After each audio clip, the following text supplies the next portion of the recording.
इस कार्यक्रम की अध्यक्षता कर रहे प्रोफेसर आदरणीय केसी यादव जी, मंच पर उपस्थित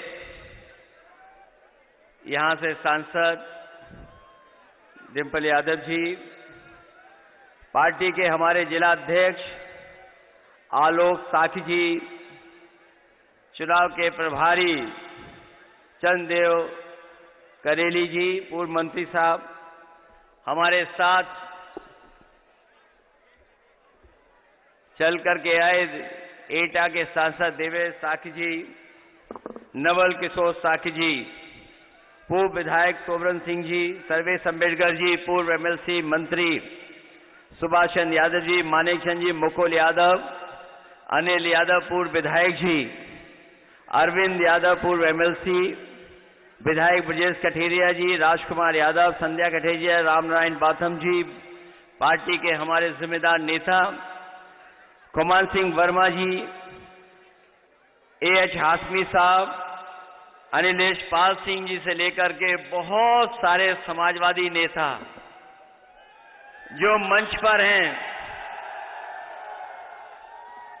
जिनके मैं नाम नहीं ले पा रहा हूं, न केवल हमारे जिम्मेदार नेता मंच पर हैं, बल्कि दूसरा मंच भी हमारे तमाम जिम्मेदार नेताओं से पूरा मंच भरा हुआ है। बहुत सारे हमारे जिम्मेदार कार्यकर्ता साथी मंच के नीचे ही रह गए हैं, मंच पर नहीं आ पाए हैं। और वहीं चुनावी जनसभा में उपस्थित हमारे तमाम आदरणीय बुजुर्ग, किसान भाई, नौजवान साथी, माताएं, बहनें और पत्रकार बंधुओं, मैं सबसे पहले करहल विधानसभा के एक एक मतदाता का बहुत बहुत धन्यवाद और आभार प्रकट करना चाहता हूं। मैं अभी आदरणीय रामजिया सुमन जी को भी सुन रहा था और बहुत सारे साथियों ने भाषण दिया होगा, बहुत सारी अपील आपसे की होगी, लेकिन ये करहल की जनता और आसपास की ये जनता जानती है, और सबसे ज्यादा जानकारी अगर कोई रखता है तो सरकार के लोग रखते हैं जानकारी। सरकार के लोगों ने पहले ही मान लिया है कि करहल वो जीतने वाले नहीं हैं, और जहां जहां मैं होकर के आया हूं और जिन जिन विधानसभा में उपचुनाव हो रहा है, अगर हम प्रतिशत के हिसाब से जीत को माने तो 100% समाजवादी पार्टी और इंडिया गठबंधन सीटें जीतने जा रहा है। और अगर गिनती के हिसाब से मैं कहूं तो इस उपचुनाव में 9 की 9 इंडिया गठबंधन और समाजवादी पार्टी जीतने जा रही है। और जो सब जीतें होंगी इस बार उपचुनाव की, उसकी सबसे बड़ी जीत अगर कहीं होने जा रही है तो इस बार करहल विधानसभा से तेज प्रताप यादव जीतने जा रहे हैं। और जीत का और चुनाव का माहौल ऐसा हो गया है कि अब पीडीए की जगह वो डीएपी भी नहीं पढ़ पा रहे हैं, डीएपी को भी पीडीए ही पढ़ रहे हैं। जहां पीडीए को कुछ नहीं दिया, वहीं हमारा किसान जानता होगा, रातों रात खड़ा होना पड़ रहा है, लाइन में लगना पड़ रहा है। जब उसे खाद और डीएपी की जरूरत है तो उसे डीएपी नहीं मिल रही है। थोड़ी बहुत जहां जहां चुनाव है वहां तो थोड़ा बहुत उपलब्ध करा दे रहे हैं, लेकिन करहल में किसी किसान को डीएपी नहीं दे पा रहे हैं। और ऐसी कालाबाजारी भी कभी खाद और डीएपी की नहीं होगी जो देखने को मिल रही है। इसीलिए मैंने कहा, कई मौकों पर कहा, जो पीडीए का फुल फॉर्म बताते हैं, कम से कम डीएपी का भी फुल फॉर्म बता दें। वो जो पीडीए के बारे में जगह जगह जानकारी दे रहे हैं, वो कम से कम डीएपी की भी जानकारी दे दें। पहले तो ये लोग, बीजेपी के लोग, केवल बोरी में चोरी कर रहे थे। अब पूरी की पूरी बोरी चोरी हो रही है, बोरी मिली नहीं किसी को। और जब हमारे किसान को सबसे ज्यादा जरूरत है खाद की, डीएपी की, उस समय ये सरकार उपलब्ध नहीं करा रही है। और ये सोची समझी रणनीति है उनकी, भारतीय जनता पार्टी की। क्योंकि जिस तरीके से ये जो साइंस है, हमारा किसान पढ़ा लिखा हो ना हो, लेकिन वो समय और मौसम के हिसाब से अपनी फसल को तैयार करता है। इन्हें सब कुछ पता था कि अभी किसान को सबसे ज्यादा खाद और डीएपी की जरूरत पड़ेगी। उसी समय डीएपी और खाद उपलब्ध नहीं है पूरे उत्तर प्रदेश में। ये जानबूझ के कर रहे हैं, और जानबूझ के इसलिए कर रहे हैं जिससे कि हमारी पैदावार अच्छी ना हो।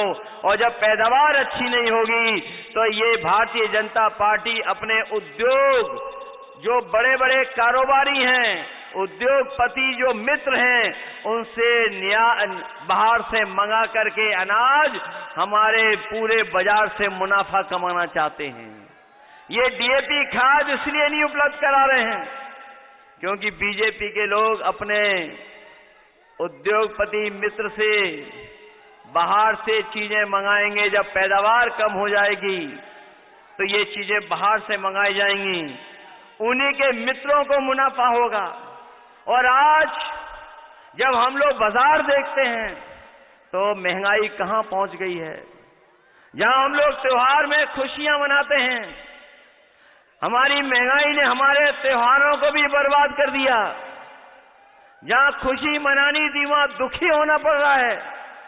जिस तरीके से त्योहार हम लोग मनाते थे, आज महंगाई के कारण हम लोग त्योहार भी नहीं मना पा रहे हैं। और न केवल महंगाई बल्कि हमारे नौजवानों की नौकरी और रोजगार भी छीन लिए। मैं अपने नौजवानों को बधाई दूंगा, और खासकर पढ़े लिखे नौजवान जो प्रयागराज में आंदोलन कर रहे थे, वो अपनी मांगों को लेकर के बैठ गए। 1 दिन, 2 दिन, 3 दिन, 4 दिन उन्हें बैठना पड़ा, लेकिन सरकार को अंतोगत्वा झुकना पड़ा है। ये सरकार नौकरी देने वाली नहीं है। इस सरकार के एजेंडा में नौकरी देना नहीं है, नौकरियों को उलझाना इनका एजेंडा है। नौकरियों में आरक्षण छीनना इनका एजेंडा है। पीडीए के लोगों के साथ धोखा करना इनका एजेंडा है। और उसी का परिणाम यह है कि कोई भी सरकारी नौकरी निकली, उसका सबसे पहले पेपर लीक करा दिया। और अगर परीक्षा हुई भी, परीक्षा पास भी कर गए, तो कोर्ट में जाकर के इन्होंने रिजल्ट को उलझा दिया। अभी भी नौजवानों को नौकरी नहीं मिल पा रही है। हाल ही में आप जानते होंगे जब भर्ती हुई और इस सरकार ने कहा कि हम रिकॉर्ड बनाएंगे, रिकॉर्ड भर्ती करेंगे, 2 दिन परीक्षाएं कराई और आंकड़े निकलवा करके आप देख लेना, 30% नौजवान केंद्र में ही नहीं पहुंच पाया। जो परीक्षा केंद्र थे वहां पर 30% नौजवान नहीं पहुंच पाया।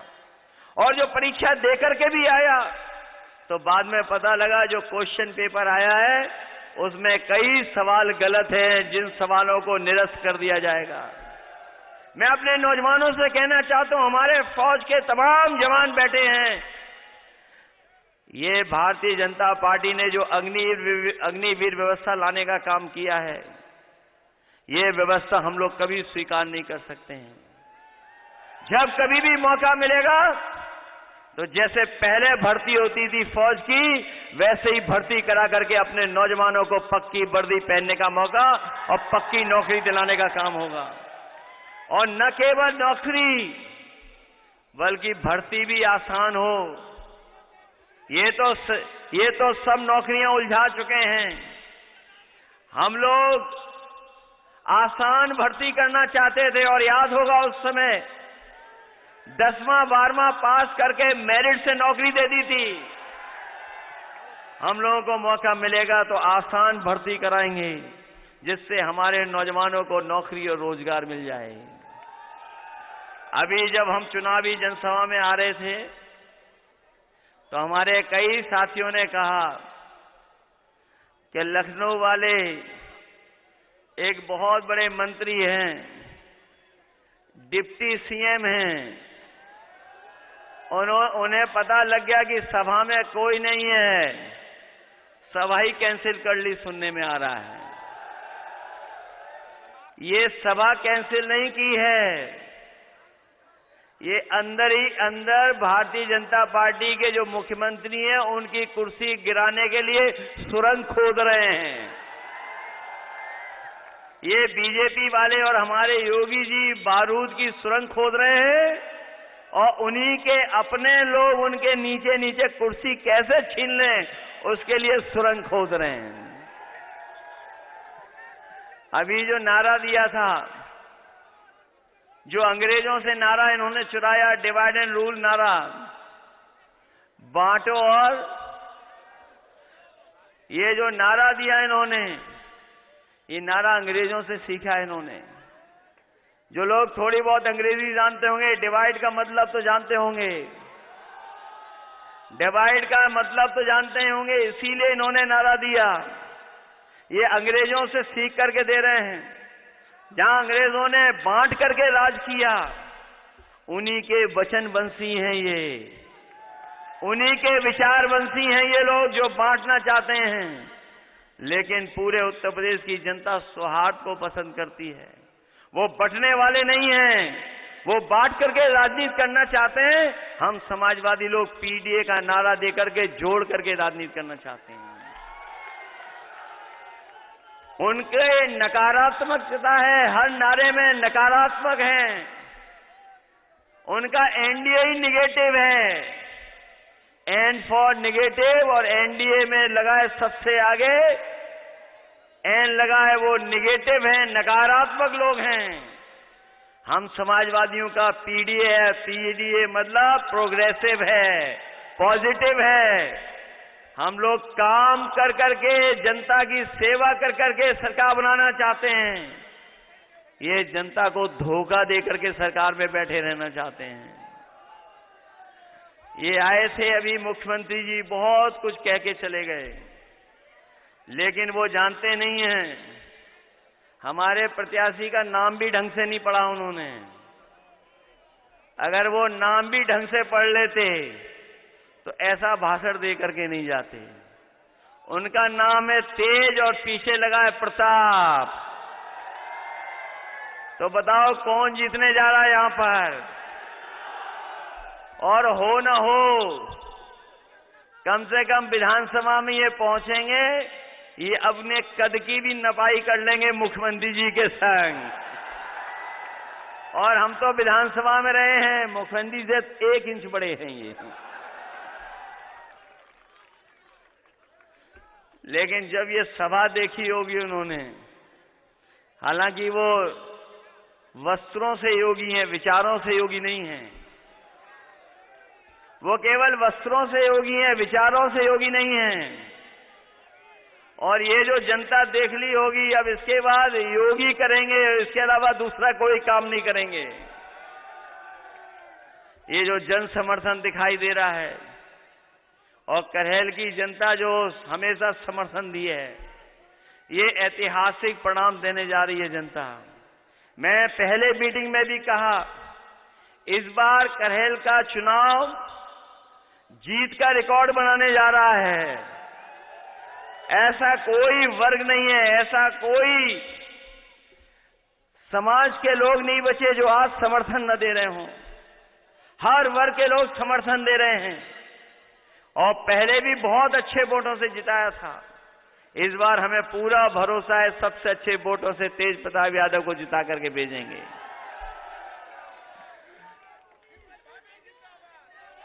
न केवल यहां का कार्यकर्ता तैयार है, बल्कि पूरी जनता तैयार है समाजवादी पार्टी को जिताने के लिए। इसलिए जिताओगे आप लोग, और जिताना इसलिए कि इस बार समाजवादियों ने बीजेपी का मुकाबला किया है। ये जो आज बहुमत की सरकार दिल्ली में नहीं है, ये समाजवादियों की देन है। अगर सबसे ज्यादा मुकाबला किसी ने किया है और सबसे ज्यादा सीटें कोई अगर जीता है तो उत्तर प्रदेश में समाजवादी पार्टी और कांग्रेस ने मिलकर के इंडिया गठबंधन ने रिकॉर्ड बनाने का काम किया है। न केवल सबसे ज्यादा सीटें जीती हैं, बल्कि ऐसी भी सीटें जीती हैं जिनकी वजह से भारतीय जनता पार्टी को नींद नहीं आ रही है। ये चुनाव टालने वाले लोग हैं। ये चुनाव पहले 13 तारीख को हो रहा था और अब चुनाव 20 तारीख को हो रहा है। ये जानते थे कि 13 तारीख को अगर चुनाव हो गया तो जो लोग दूर दूर से छुट्टी लेकर के आए हैं, त्योहार के समय पर जो दूर काम कर रहे थे, जिन्हें उत्तर प्रदेश में रोजगार नहीं मिला, नौकरी के लिए चले गए थे, किसी काम के लिए चले गए थे, वो त्योहार में सब लौट आए थे और उन्होंने अपनी छुट्टी बढ़ा ली थी। उन्होंने मन बना लिया था कि बीजेपी को हरा देंगे और ये भनक बीजेपी को पड़ गई, इसीलिए उन्होंने चुनाव टाल दिया। ये टालने वाले इस बार हारने जा रहे हैं।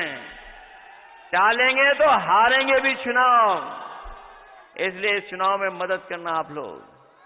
जहां 9 चुनाव हो रहे हैं, सबसे महत्वपूर्ण चुनाव करहल का हो रहा है।